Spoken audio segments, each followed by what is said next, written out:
One of the things that we have received calls about is the frustration with trying.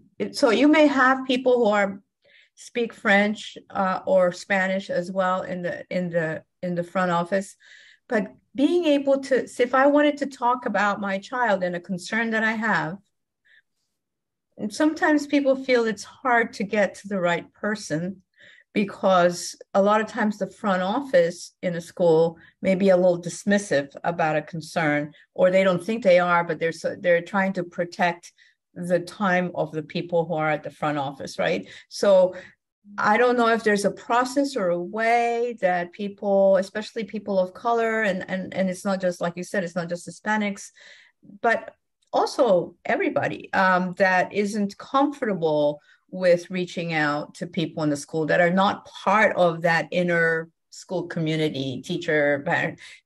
Some people are, work hard, like single moms or things like that. And is there something that you can do coming forward from the board part to make sure that there are things implemented? Maybe it's a training or process or policy that there's a number that they can call if they are very concerned about their child, or there is a place if they walk into the school that they should be addressing it to, as opposed to somebody just saying, well, you'll have to wait in queue and we'll call you when.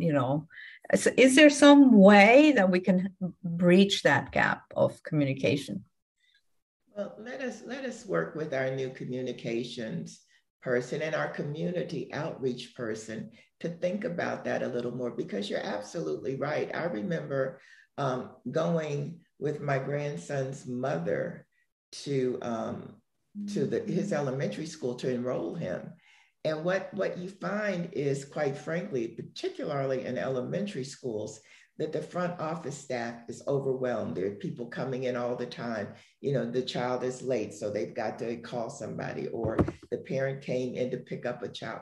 It's a lot of activity. So if you're trying to address a concern, it probably is very difficult to get to talk to a person. So let us bring that up to our new community outreach person and to our new communications person and see what can be done about that, because I think you're absolutely right. I think it's less of a problem in high school, but I know it's a concern in elementary school because of the length of time we waited to enroll our kid just to get to speak to someone about some question that we had.